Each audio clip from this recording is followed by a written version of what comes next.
करने के लिए कहा तो उसने कहा नहीं बेटा, मतलब क्या बात है, आप मसला ही कोई नहीं, आप जाएं जाके आइन में तरमीम करें और आइन के साथ जो है वो फुटबॉल की तरह खेलें। उसके बाद ये अजीब बात है कि एक पहले जो है वो सिविल मार्शल्ला शायद डिक्टेटर है जिसको ये इख्तियार दिया गया है, और ये इख्तियार आज से नहीं है, ये इख्तियार चलता आ रहा है। वो 63A की ऐसी डेफिनेशन हो जिसके अंदर चूंकि वोट पड़ चुके थे तो वो वोट काउंट ही ना किए जाएं ताकि लाडले को जो है वो फायदा पहुंचा सके। और कल तो कमाल हो गया कि ये जो 63E का सीक्वल है जिसके अंदर पहले भी इमरान खान को फायदा पहुंचाया गया था और कल भी इमरान खान को फायदा पहुंचाया गया। और मजे की बात यह है कि उसकी पार्टी ने ना वो रिलीफ मांगा, ना उन्होंने इस बारे में कोई गुजारिश की। इवन अली जफर साहब ऑन रिकॉर्ड है, उन्होंने कल भी कहा, उन्होंने कहा कि वो मुझे तो तवक्को ही नहीं थी कि ये जो है ये सीटें हमें मिल जाएंगी, लेकिन और वो ये भी कह चुके हैं कि हम तो प्यार मोहब्बत लेने गए थे। तो सर प्यार मोहब्बत की कल अखीर हो गई है इस्लामाबाद जो ये सुप्रीम कोर्ट के अंदर इतनी प्यार मोहब्बत की बारिश हुई, पर उसके अंदर पर बहुत सारे सवालात उठते हैं कि ये प्यार मोहब्बत आखिर एक ही पार्टी से एक ही शख्स से बार बार क्यों। और दूसरा ये रोना पिट्टा भी हमने देखा जिसमें मैंने कल ट्वीट भी किया कि एजेंसियों की मुदाखलत बड़ी है जी, बहुत एजेंसियों की मुदाखलत है, हमें एजेंसियां जो हैं वो जीने नहीं दे रही। एजेंसियों की मुदाखलत अगर हो तो फिर पनामा जैसा फैसला आता है। एजेंसियों की जो मुदाखलत जब हो तो बेटे से ख्याली तनख्वाह पर निकाला जाता है एक वजीर आजम को। एजेंसियों वाली अगर मुदाखलत हो तो फिर एक बेटी को जो है वो बाप के साथ खड़े होने की सजा मिलती है। और हमने ये मजे की बात यह कि हमने ये सारे फैसले तस्लीम भी कर लिए। और एजेंसियों की अगर मुदाखलत हो तो वो होती हुई नजर भी आई, और जिसके अंदर जो है वो साफ पानी में बुलाकर गंदा नाला केस में शहबाज शरीफ साहब को गिरफ्तार कर लिया जाता है। और हमने अच्छे बच्चों की तरह जो है वो फैसलों को तस्लीम भी किया। सारी दुनिया ने, सारे पाकिस्तान को पता था ये फैसले किस तरह आ रहे हैं। तो एक बात तो फिर कल साबित हुई कि या तो एजेंसियों की मुदाखलत थी नहीं, गलत बयानी की गई, या फिर एजेंसियों को मुदाखलत करनी नहीं आती। अब कि हमारी दफा उनकी मुदाखलत बहुत अच्छी चल रही थी, अब उनसे मुदाखलत नहीं हो पा रही। और जो एक क्रश और मोहब्बत है, इम्मी की मोहब्बत मैं आपको कई दफा बताती होती हूँ, वो इम्मी की मोहब्बत कल जो है वो माशाल्लाह वो टूट के बरसी।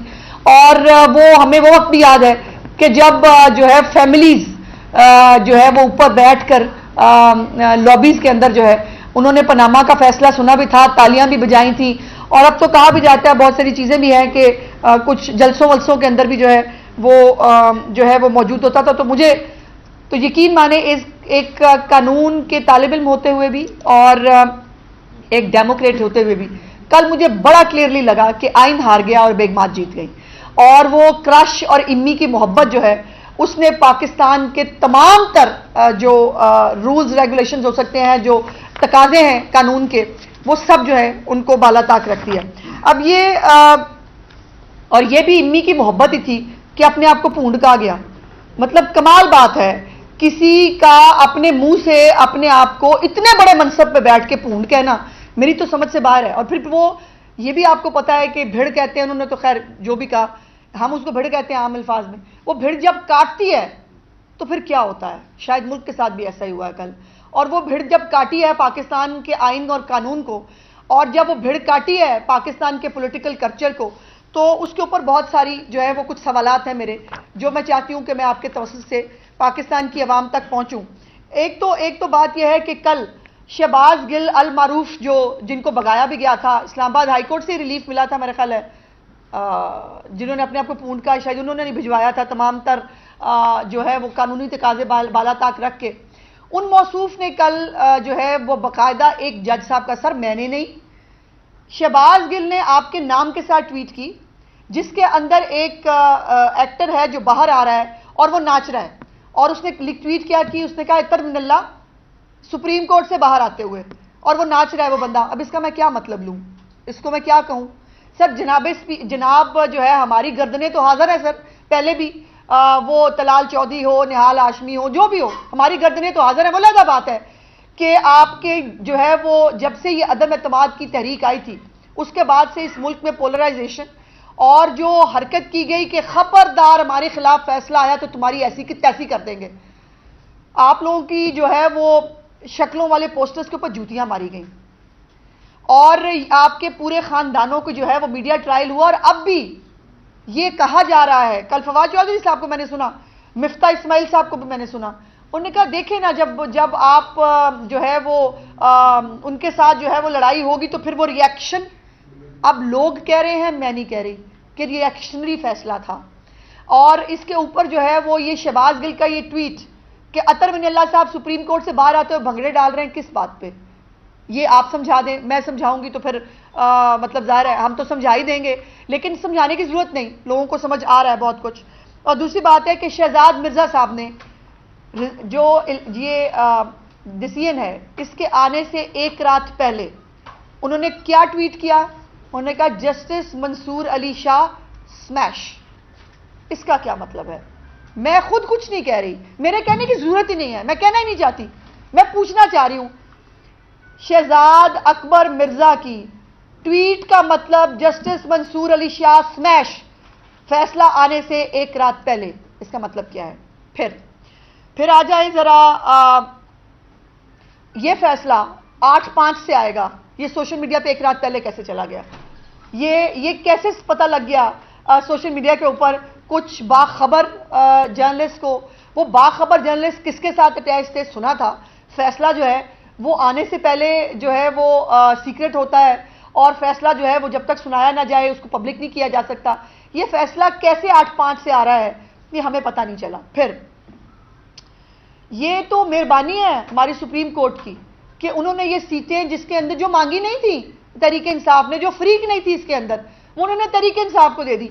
और फिर मजे की बात यह है कि वो तमाम टेक्निकल गलतियां जो तहरीक इंसाफ ने अपने इंट्रा पार्टी इलेक्शन से लेकर आज तक की थी, जो वकीलों को दुरुस्त करनी चाहिए थी, जजों ने दुरुस्त की बैठ के, और उन्होंने कहा कि नहीं वो आपको नहीं पता।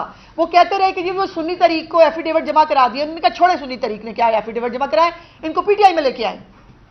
ये फैसला मतलब इसके ऊपर मैं बहुत मोहतात तरीके से गुफ्तगू कर रही हूं, अदरवाइज जो पब्लिकली कहा जा रहा है, जो पब्लिकली सुना जा रहा है, वो मैं शायद सुना भी ना पाऊं।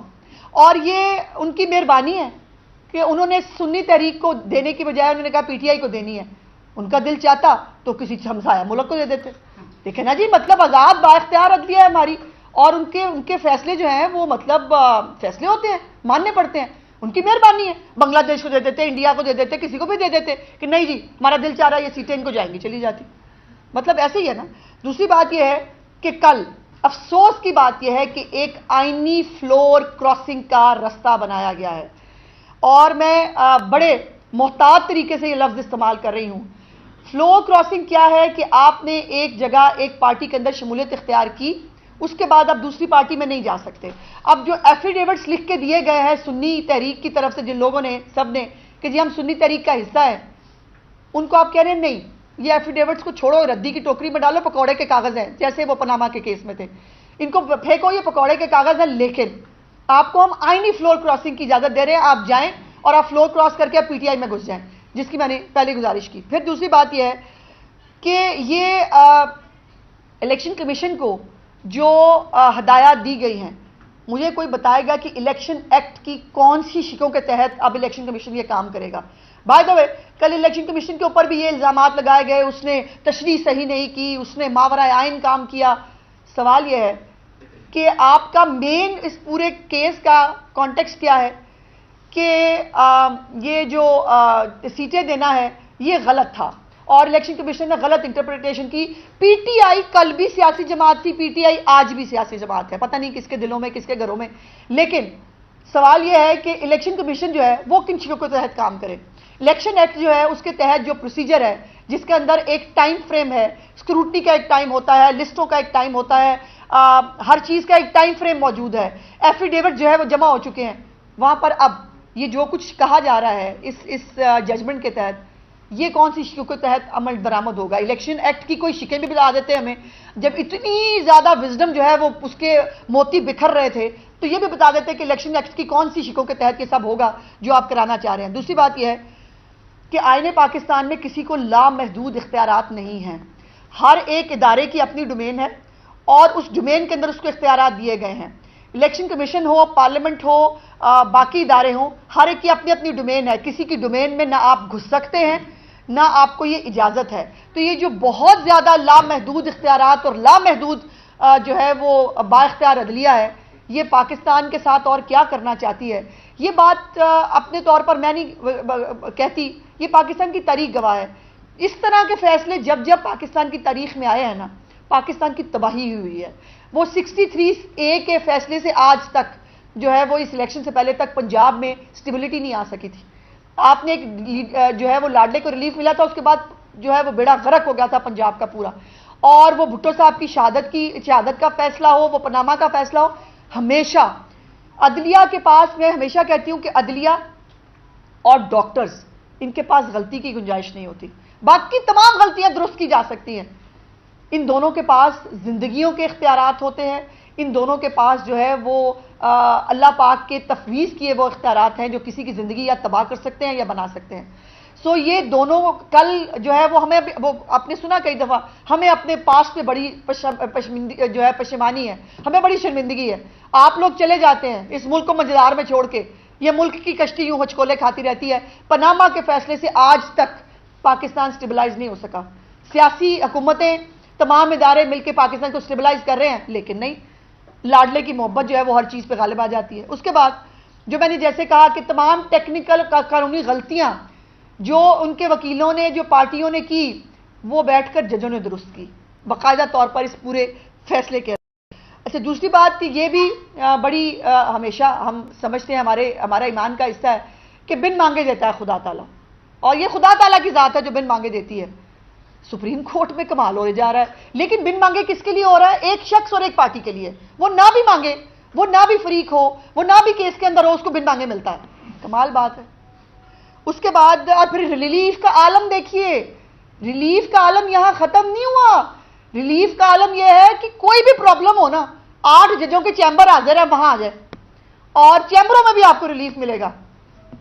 जनाब मैं इसके ऊपर क्या कहूं, ये किस तरह का फैसला दिया है आपने कि बाकायदा मुहावरा है, छुपते आते भी नहीं। मजे की बात है, यहां पर उन्होंने जरूरत नहीं महसूस की, ना छुपने की ना सामने आने की, उनका यही। और ये भी बात जो है वो सोशल मीडिया पे भी हो रही है, ज़बाने ज़द आम भी है कि बाकायदा तौर पर एक जो सोशल मीडिया कैंपेन चलाई गई कि काजी फाजिसा साहब को जो है वो शायद मिलने वाली है एक्सटेंशन, और उस एक्सटेंशन का जो है वो उससे डरते हुए बहुत सारे लोग जो हैं वो इस साजिश का शिकार हो गए। और हर एक को जो है वो कुर्सी बड़ी प्यारी होती है, सुना था, लेकिन अभी बहुत कुछ नज़र भी आया। उसके बाद ये है कि अब सोशल मीडिया जो है वो क्या है? सोशल मीडिया एक मतलब हर एक के पास अपनी इज़हार राय का एक इख्तियार है, जो बेतुका बेढंगा भी इस्तेमाल करते हैं। पता नहीं, अब सोशल मीडिया पे एक चैट भी चल रही है पीटीआई के कुछ ग्रुप्स की, जिसके अंदर वो कुछ सहाफ़ी, कहने को सहाफ़ी, मैं तो उनको सहाफ़ी समझती नहीं, वो लोग हैं पीटीआई के लोग हैं, बस छोड़ना नहीं है, जिसने वो इख्तलाफी नोट दिया उसको भी नहीं छोड़ना नहीं। अब उसकी क्या हकीकत है, लेकिन उसमें बताया जा रहा है कि फैसले लेते कैसे हैं, और ये बाकायदा फूड ऑफ थॉट मिल रहा है बाकी पॉलिटिकल पार्टीज के लिए भी कि फैसले कैसे लेने हैं, और इस मुल्क में फैसले लेने का इख्तियार क्या होगा। पागल थी मेरी लीडरशिप, हम पागल थे। पनामा में 150 जो है वो जाके पेशियां भुगत ली मियां नवाज शरीफ साहब ने अपनी बेटी के साथ, और ब्लैक स्लॉट डिक्शनरी पे फैसला आने के बावजूद उस फैसले पर सर तस्लीम खम कर लिया और चले गए जेलों के अंदर। सोशल मीडिया तो हमारे पास भी था, हमसे गलती हो गई, हम वो नहीं कर सके जो किया जाना चाहिए था, जो शायद मुरव्वजा कवानीन है पाकिस्तान। उसके बाद जो फॉर्मूला है वो क्या है?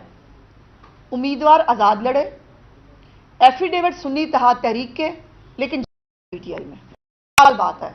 मुझे कोई ये फॉर्मूला समझा देगी तो मुझे लगता है कि न्यूटन के या मसला फीसा गौरव से भी बड़ा फॉर्मूला है कि उम्मीदवार लड़े जरूर है आजाद, लेकिन जो है वो जाएंगे सुन्नी तहरीक में, उन्होंने दे दिया अपने एफिडेविट, बट नहीं, हम नहीं मानते, आप सबको जो है वो लाइन लगाकर पीटीआई में जाना होगा।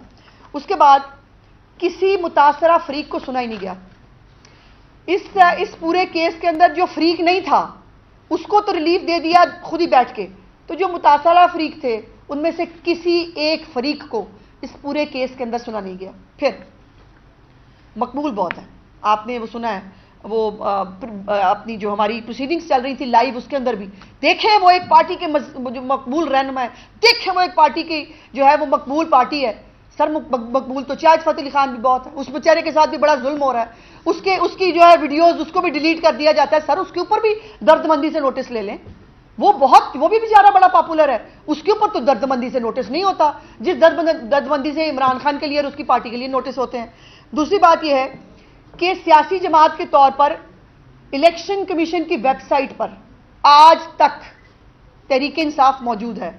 जो फैसले में लिखा गया है और जो हमें सुनाया गया है, तहरीक इंसाफ कल भी थी, आज भी है और ताक़यामत भी रहेगी, ये बस एक जुमला रह गया।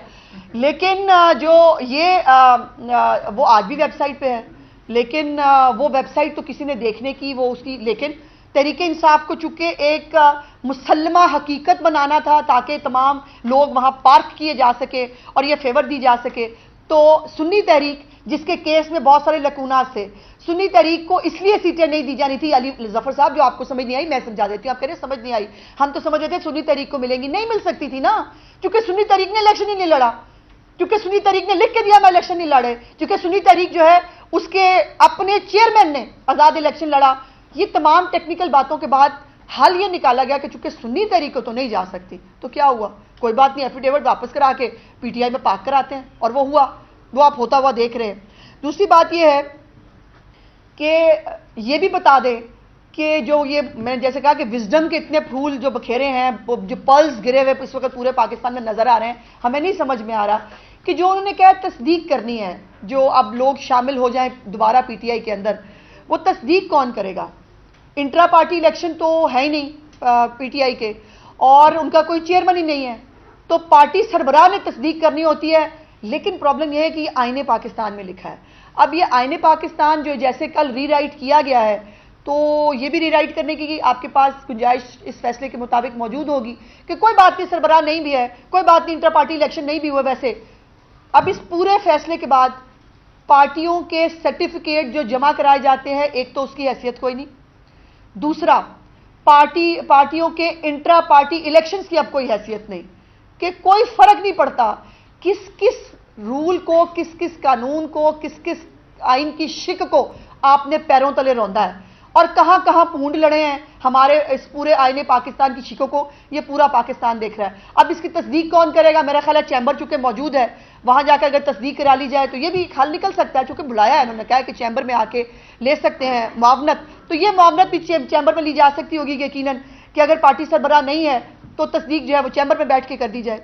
दूसरी बात यह है कि आपने देखा फैसले के फौरन बाद स्टॉक एक्सचेंज की हालत क्या हुई, यही है इस पूरे पाकिस्तान की हालत। जब जब लाडले की मोहब्बत में पाकिस्तान को नुकसान पहुंचाया जाता है, पाकिस्तान जब उसकी मोहब्बत में फैसले दिए जाते हैं, पाकिस्तान नीचे आके गिरता है। जो सियासी जमातें, जो इदारे SIFC है, सूबाई वफाकी हुकूमतें हैं, जो वो पाकिस्तान की आवाम की हालात बेहतर करने की कोशिश कर रहे हैं, उसको सबोताज कर दिया जाता है। जनाब बहुत सारे लोग जो है वो आते और चले जाते, कोई इंडिस्पेंसिबल नहीं होता, ना सियासतदान, ना कोई इदारों के लोग, ना सरबराह, सब लोग आते हैं, अपनी मुद्दत मुलाजमत पूरी करते हैं, चले जाते हैं। आपसे पहले वाले भी चले गए, जिन्होंने इस मुल्क के साथ खेल दिया, जिन्होंने पनामा के जरिए पाकिस्तान को डिस्टेबलाइज कर दिया, सब लोग चले जाएंगे। इस पाकिस्तान का क्या होगा, किसी ने सोचा कभी? ये पाकिस्तान को जो कल स्टॉक एक्सचेंज की हालत हुई, ये पाकिस्तान की हालत है, ये पाकिस्तान की मईशत की हालत है। पाकिस्तान को जो है उसकी इकोनॉमी को स्टेबलाइज करने के लिए हम IMF के जाके जो है वो नाक की लकीरें निकाल रहा है ये मुल्क, टैक्स लग रहे हैं लोगों के ऊपर, और उन्हीं टैक्स से आपको, मुझे, हम सबको जो है, जो हम तनख्वाहदार लोग हैं, हमें तनख्वाहें मिलती हैं, लेकिन इस मुल्क के साथ किसी को शायद कोई हमदर्दी नहीं। लेकिन हमदर्दी और प्यार जो है वो सिर्फ इन्हीं का है इस मुल्क के अंदर, और वही चलेगा। दूसरी बात यह है कि ये भी जैसे मैंने कहा कि अली जफर साहब तो कह रहे हैं कि हमारा केस आईनी तौर पर नहीं बनता था, प्यार मोहब्बत हो जाए तो एक और बात है। तो सर प्यार मोहब्बत की अखीर देखी है हमने कल, इतनी प्यार मोहब्बत तो सोनी महिवाल और लिहीर राजा की जो है वो स्टोरियों में भी नहीं थी, जितनी मोहब्बत हमने प्यार मोहब्बत कल सुप्रीम कोर्ट में देख ली है, कि जो फरीक नहीं था, जिसने मांगा नहीं, उसने कहा कि कोई बात नहीं। देखें, जब आप मोहब्बत मांगी है तो मोहब्बत तो फिर देखें ना, उसकी बारिश ही होती है, मोहब्बत थोड़ी बहुत तो चलती नहीं है। दूसरी बात यह है कि पनामा से अकामा निकला था, अब यहां सुन्नी तहरीक के अंदर से PTI निकल आई है, और ये पाकिस्तान की तारीख के दो बड़े अहम वाकयात है। पनामा में से अकामे का निकलना, जिसके अंदर एक वजीर आजम को बाकायदा एक साजिश के तहत जो है वो निकाल दिया गया। और यहां पर सुन्नी तहरीक के अंदर से पीटीआई निकल आई, चूंकि एक साबिक वजीर आजम जिसको तहरीक अदम एतमाद के बाद निकाला गया था, उसको दोबारा किसी तरह जो है वो पावर कॉरिडोर्स के अंदर लाया जाए। तो फर्क साफ जाहिर है जनाब स्पीकर, ये एक को निकालना था, दूसरे को लाना था, और ये कोशिशें आज भी जारी हैं। एंड पे मैं सिर्फ इतनी बात जो है वो करना चाहती हूं कि जिन लोगों ने अपने अपने कागजात नामजदगी के अंदर तहरीक इंसाफ को जो है वो कैंडिडेट लिखा, अब उनको तो मेरा ख्याल है टिकट की जरूरत वैसे भी नहीं है। जैसे मैंने कहा कि टिकट की जरूरत को तो खत्म कर दिया गया है, कोई फर्क नहीं पड़ता। अब मेरा सवाल यह है कि यहां पे भी समझा दें, आपको ये पता है कि तहरीक इंसाफ के नाम पे बहुत सारे लोगों ने हर एक कॉन्स्टिट्यूंसी में इलेक्शन लड़ा। तहरीक इंसाफ के 3-3, 4-4 गिरोह कह रहे थे कि जी हम तहरीक इंसाफ हैं, हमने इलेक्शन लड़ा। अब आपने कैसे फैसला कर लिया कि जो जीता हुआ उम्मीदवार है सिर्फ वही पीटीआई का है? ये फैसला जनाब इस जजमेंट में कैसे आ गया कि जो जीते हुए हैं सिर्फ वही तहरीक इंसाफ के कैंडिडेट है, बाकी जिन्होंने कहा कि हम तहरीक इंसाफ के कैंडिडेट हैं वो तहरीक इंसाफ के कैंडिडेट नहीं? फिर कहना पड़ेगा कि चूंकि वो जीते हुए हैं, चूंकि सीटें उनके पास हैं, तो वो लाडले के पास जानी चाहिए और किसी के पास जाने की इजाजत नहीं है। बहुत बहुत शुक्रिया। अज़मा साहबा ये बताइएगा कि अभी आपने कहा है कि ऐसी मोहब्बत हमने सोनी माहिवाल और हीर राजा में भी नहीं देखी थी, तो अगर हीर खुद राजा के पीछे जा रही है तो सियासत के कह दो इस मकबूलियत को तस्लीम क्यों नहीं कर लेते? मकबूलियत की तो बात ही नहीं है भाई, मकबूलियत पूरे उसमें चाहत फतेह अली खान में मकबूल है, बहुत सारी बैंड ऑर्गेनाइजेशन भी बहुत मकबूल हैं, बहुत सारी ऐसी जमातें भी हैं जो अपनी वो जिनके जलसे इमरान खान से बड़े होते हैं। ये कोई क्राइटेरिया? और फिर बात यह है कि अगर फैसले मकबूलियतों पे, जलसों पे, टिकटॉक के व्यूज पे होने हैं तो फिर सियासत की डायमेंशन अलग है। और फिर अगर फैसले इसके ऊपर होने हैं कि जो जितनी बड़ी गाली देगा, जो जितना बड़ा गुंडागर्दी करेगा, जो जितनी जो है वो घर छोड़ के आएगा, माँ बाप को, बहनों भाइयों को, औलाद की तस्वीरें लगा के सोशल मीडिया पर डरा के रखेगा हर इदारे को, तो सर फिर इसकी इजाजत हर एक को होनी चाहिए। फिर ये इजाजत किसी एक पार्टी को नहीं होनी चाहिए। बारी बारी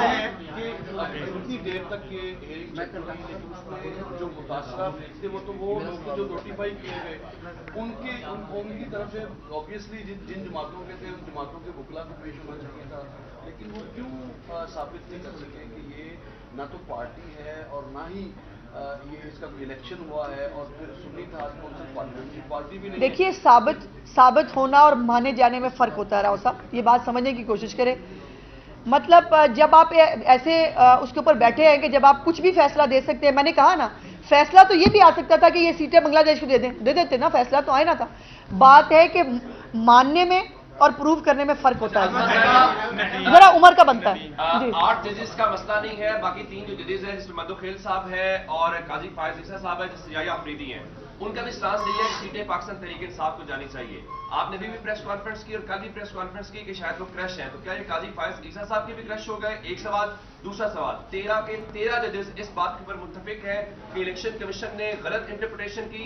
क्या मुस्लिम लीग नून इलेक्शन कमीशन की कारकर्दगी को अप्रिशिएट करती है या सुप्रीम कोर्ट के इस मुतालबे की बुनियाद पे आप भी उनके खिलाफ जाएंगे कि आपने एक आईनी इदारे की गलत तशरीह की? देखिए, पहली बात तो यह है कि जहां तक क्रश की बात है, जब जो कुछ काजी फाइजा के साथ कल परसों रात तक भी हो रहा था ना, उनके बाकायदा उनके नामों के साथ जो कैंपेन चलती है, तो भाई हर शरीफ आदमी शायद जो है वो मजबूर भी होता है, हर शरीफ आदमी जो है वो गुंडों से डर भी जाता है। और ये जो फैसला बाकायदा तौर पर एक प्लानिंग के तहत जो अब हमें नज़र आ रहा है, जिसमें मैंने बहुत सारे कानूनी और आइनी सवालात उठाए हैं, इस तरह लाने की ज़रूरत नहीं, मुझे पता है मैं क्या कह रही हूँ। और जो ये बातें जो सामने हो रही थी, देखिए अब तो बातें ये भी हो रही हैं कि जो मैंने सवाल उठाए, आप सिर हिलाने की बजाय अगर मुझे ये बता दें कि रात को आप तक फैसला कैसे पहुंच गया था कि 8-5 से आ रहा है, हुकूमत को तो नहीं पता था, हमें तो नहीं पता था। ये जो है जस्टिस मंसूर अली शाह स्मैश अकबर मिर्जा कैसे कर रहा था, उस पर सारा लाए, इस पे सारा लाए कि शहबाज गिल जो है वो अतर मिनल्ला का नाम लेके कह रहा है सुप्रीम कोर्ट से बाहर आते हुए डांस करते हुए। इसका जवाब आपने देना, मैंने नहीं। और दूसरी बात, इलेक्शन कमीशन अपना जवाब खुद दे सकता है, लेकिन इलेक्शन कमीशन की वेबसाइट पर आज भी तहरीक इंसाफ एक सियासी पार्टी के तौर पर मौजूद है, ये उन्होंने कल कहा भी। तो फिर मुझे सवाल यह है कि या आपको पता नहीं था या आपने खुद जो है ये कैसे लिख दिया ये अब उनसे पूछ लें।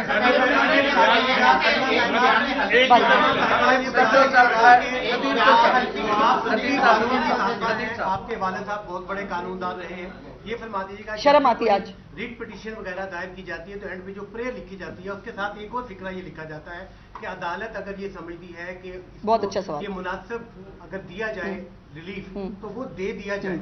बहुत अच्छा सवाल। जिक्र कर दीजिएगा साथ में बस हो गया ना? 187 अच्छा जी। वो ये कहता है कि कंप्लीट जस्टिस दिया जाए। तो इन दोनों को मैच करके कंप्लीट जस्टिस हमें तो ना मिला।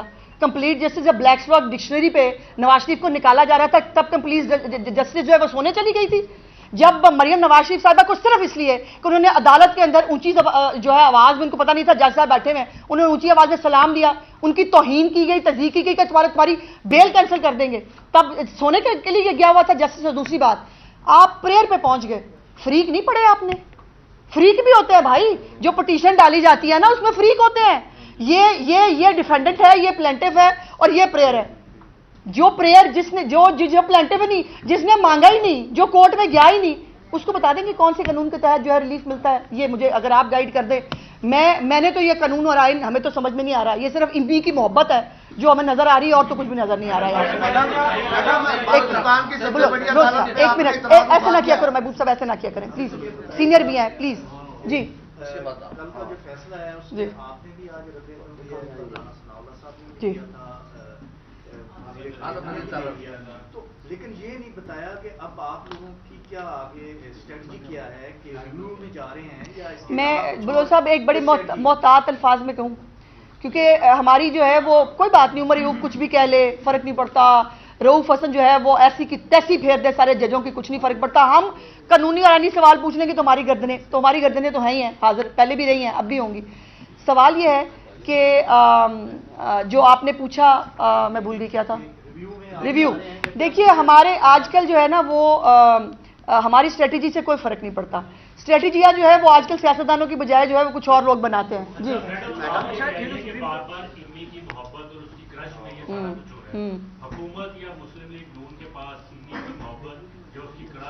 मोहब्बत दिलों से नहीं निकाली जा सकती, मोहब्बत वो दिलों से नहीं निकाली जा सकती जो धरनों में भी नजर आती हो, जो जलसों में भी नजर आती हो, जो एहतजाजों में भी नजर आती हो, और जो है जब एक 3 दफा के इलेक्टेड प्राइम मिनिस्टर को जब पनामा से अकामा निकाला जाता हो तो वो लॉबियों में भी नजर आती है। एक मिनट आ रही है, सुप्रीम कोर्ट का फैसला आया है जिस पर मुस्लिम लीग नून अपना पार्टी इजलास बुला रही है, इस पर लाया अमल इख्तियार करेंगे आप? देखिए पार्टी इजलास तो किसी वक्त भी हो सकता है। पार्टी इजलास जो है वो अब पार्टी इजलास की बजाय नहीं, इस मुल्क का इजलास होना चाहिए और एक दफा बैठ के तय कर लेना चाहिए कि भाई हम इस मुल्क में करना क्या चाहते हैं। क्या इस मुल्क में फसाद, जलाओ घिराओ, एक दहशतगर्दों को पैटर्नाइज करने की, उनको जो है वो जेलों से उठा के उनको जो है वो मुख्तलिफ जगहों पर प्लेस करने की ज़रूरत होनी चाहिए या नहीं होनी चाहिए, ये पूरे मुल्क को फैसला करना है। मुस्लिम लीग नून जो है उसने ठेका नहीं लिया हुआ, इस मुल्क की तबाही कर दो, फिर मुस्लिम लीग नून आए, वो अपना वोट बैंक भी खराब करे, वो जो है वो इस मुल्क को ट्रैक पर लाने की कोशिश भी करे, फिर इल्जामात भी उस पर लगे और जेलों में भी सिर्फ हो जाए। ये बात करनी